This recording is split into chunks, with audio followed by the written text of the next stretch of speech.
Welcome to a story that can change your life. This is not just a history lesson. This is not about cars, machines, or companies. This is a true story about belief.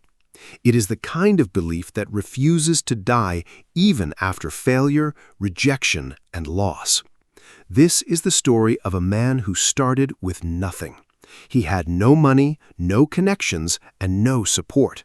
People told him, "You are just a farm boy. You are wasting your time. Nobody needs cars because we have horses." But he did not listen. He did not stop, and he did not doubt himself. Because in his heart, a voice whispered, "You were born to build something that will live longer than you." And he did it. His name was Henry Ford. Because of him, the world started moving. Before him, traveling was slow and expensive. Only rich people could dream of having cars. After him, cars became so cheap and simple that even a worker could own one.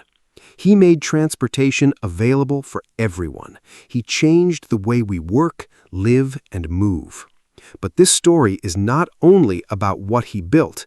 It is about how he built himself, from pain, loneliness, and total failure.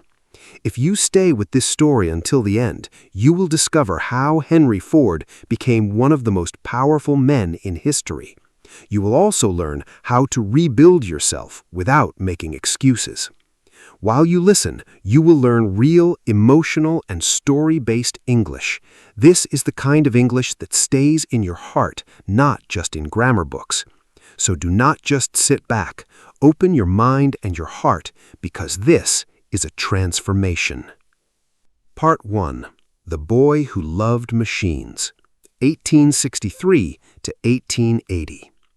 Henry Ford was born on July 30, 1863 in Michigan, USA. It was a quiet and simple village with no factories or electricity. There were only farms, fields, and family chores. His father, William Ford, was an Irish farmer. His mother, Mary Ford, was warm, strong, and kind. She kept the family together. They had 6 children, and Henry was the first son. Their home was small but strong, built with wood and surrounded by nature. From the outside, Henry looked like a normal farm boy. He woke up early to feed animals, carry water, and cut wood. But deep inside, he felt different. He did not enjoy farming or working on the land. He asked, "Why do we have to do everything by hand? Why is life so slow? There must be a better way." These questions grew stronger every day. One summer afternoon, when Henry was 12 years old, he saw something that changed his life forever. A farmer nearby bought a machine called a steam engine. It could do in minutes what a man did in hours.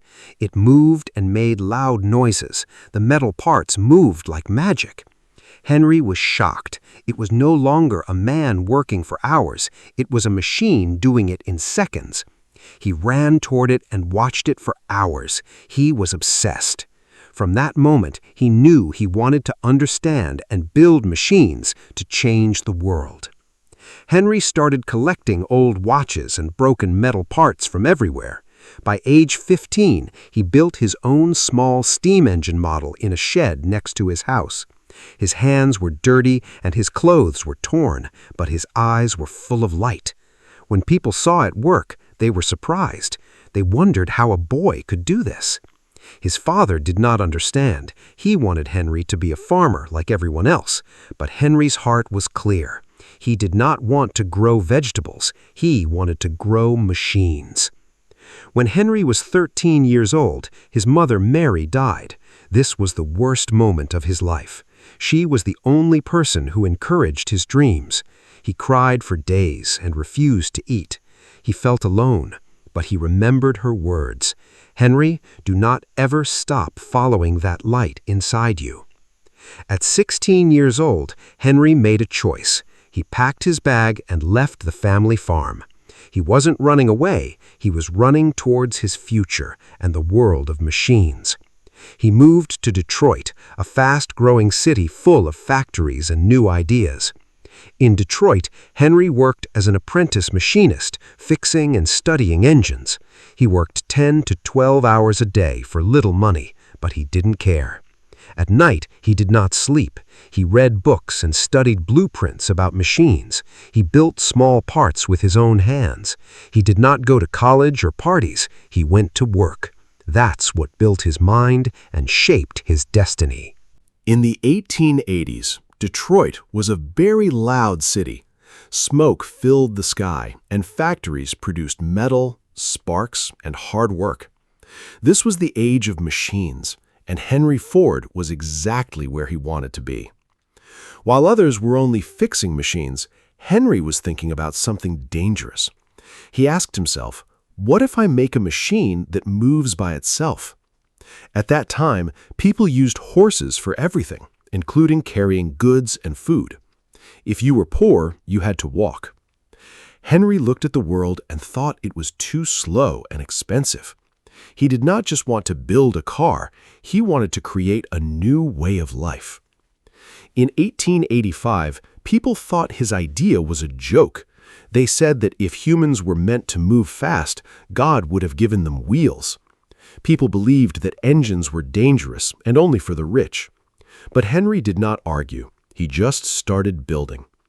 He worked full-time as a top engineer at the Edison Illuminating Company. After work, when others went home to rest, Henry went to a small shed behind his house to build his dream. He bought parts like steel, gears, and tires with his own money. He worked until 2 or 3 in the morning. His hands were dirty with oil and his back hurt, but his eyes were full of hope. He called his creation the quadricycle, a vehicle with 4 wheels and a small gasoline engine. It had bicycle wheels, a simple metal frame, and a steering lever instead of a wheel. It could carry 2 people, but had no roof, no doors, and no reverse gear. It looked like a motorized baby carriage, but it moved. When he tested it in his yard, the engine started and began to roll forward. Henry was so happy that tears came to his eyes. On June 4, 1896, Henry was 32 years old. He tried to push the quadricycle out of the shed, but it was too wide for the door. So he used an axe to break the wall of his own shed to make a path for his dream. He drove on the streets of Detroit while people stared, laughed, or felt scared. It was noisy and shaky, but it was history. Later that year, Henry met Thomas Edison, the most famous inventor in the world. Henry explained his idea for a cheap car for everyone. Edison was very excited and told him to keep going because gas-powered cars were the future. Edison's words gave Henry a lot of energy. In 1899, Henry started his first company, the Detroit Automobile Company. However, the company was a disaster. The cars were too expensive, broke easily, and production was slow. After only 18 months, the company closed. People called him a dreamer, not a businessman. Henry was embarrassed. He had no job, no company, and no car. Most people would give up, but Henry Ford was different.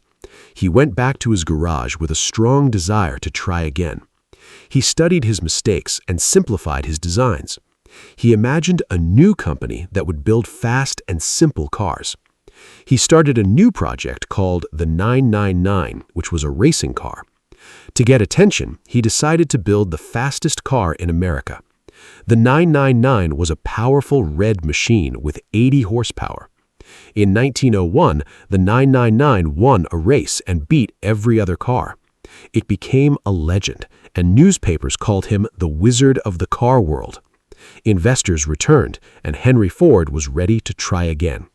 He had a new vision and a new plan to build a car that would change the world. Henry had failed once, but instead of complaining, he rebuilt himself. Now he had one clear mission. He would not build cars for the rich, but for the people. On June 16, 1903, Henry and 11 investors created a new company called the Ford Motor Company. They started with $28,000 in a rented building in Detroit. Henry was the vice president and chief engineer, but he had a massive plan. He wanted to create a car that was simple, cheap, and strong enough for America's difficult roads. Their first car was the Model A, a two-seater that cost $850. It was a success, with over 1,000 orders in the first week, but Henry was not satisfied. He said this was just the beginning and worked day and night to build something better. He wanted a car that could last for years, be easy to fix, and be affordable even for factory workers. In October 1908, the famous Model T was born. It had a top speed of 45 miles per hour and cost $850, though the price would drop much lower later. People called it Tin Lizzie, and they loved it because it gave them freedom. Farmers, teachers, and small business owners could now own a car for the first time. Within 10 years, more than half of the cars in the world were Ford Model Ts. To make cars faster and cheaper, Henry and his team invented the moving assembly line in 1913. Instead of workers moving around the car moved to the workers. Each worker had one small, simple task to repeat again and again. Because of this system, a car that used to take 12 hours to build now took only 90 minutes. As production became faster, the price of the Model T dropped to only $260 by the 1920s. In 1914, Henry did something shocking. He doubled his workers' salary to $5 per day. Other businessmen thought he was crazy, but Henry knew that well-paid workers would work harder and buy the cars they built. Thanks to the Model T, America became mobile, and the car became a tool for the future. However, as Henry became richer than he ever imagined, he began to change. He became more stubborn and stopped listening to advice.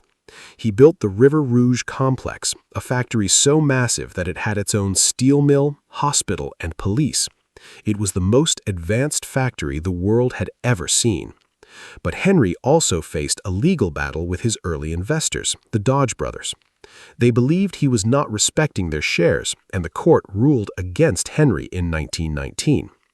In response, Henry and his son Edsel bought every single share of the company for over $100 million. Now, the company belonged 100% to the Ford family, and Henry was the king of his kingdom. Henry's son, Edsel, was modern and artistic, but Henry refused to listen to his new ideas. By the mid-1920s, other companies like Chevrolet and Chrysler were offering more stylish cars. Henry refused to change and famously said, "Any customer can have a car painted any color so long as it is black." Sales began to slow down because customers wanted more choices. In 1927, Henry finally realized the world had changed and stopped the production of the Model T. Over 15 million Model Ts had been made, marking the end of an era. In 1943, Henry Ford was 80 years old, and his only son, Edsel, had passed away. His mind was getting weaker, and the world was moving faster than he could handle. Although he once ruled a great empire, his final challenge was learning how to let go. Henry returned to lead the Ford Motor Company, but he was often forgetful and confused during meetings. People in the company realized that even legends grow old. The U.S. government was worried because the company was very important for making war machines like planes and tanks. In 1945, his grandson, Henry Ford II, joined the company at the age of 28 to save his family's dream. In September 1945, Henry Ford officially stepped down as president after 42 years of leading. He moved back to his quiet home, Fairlane, to spend his days in nature and silence. He spent his time walking in his garden, feeding birds, and occasionally visiting his old factories. Everything in his house reminded him of the past and the son he had lost. Some said he never fully forgave himself for being too stubborn and pushing Edsel too hard. On the night of April 7, 1947, a massive storm hit and the power went out in his home. Henry Ford passed away peacefully by candlelight at the age of 83. Thousands of people, from factory workers to presidents, came to his funeral to honor a man who changed the world. Today, the Ford Motor Company remains a global leader in the industry. 12 powerful lessons from Henry Ford's life. Dreams start small. He started in a farm shed, but his belief changed the world. Build your own path. If the world doesn't give you a way, create one yourself. Work in silence. Let your hard work and results be the noise people hear. Failure is a step. Every failure is just part of the cost of building something great. Build for the people. Focus on helping common people rather than just looking for praise. Stubbornness is a double-edged sword. It can build an empire, but it can also hurt your relationships. Systems create freedom. His greatest invention was the assembly line system. Respect your workers. When people are paid well and respected, they give their best effort. Trust the next generation. A strong legacy needs a leader you can trust to take over. Relationships are essential. Do not sacrifice your family or joy to win the world. Builders live forever. Most people are forgotten, but creators live on through their work. Believe in the unseen. Imagine your dream clearly in your mind, then make it real. Henry Ford was not a perfect man, but he was a powerful one who showed us what is possible.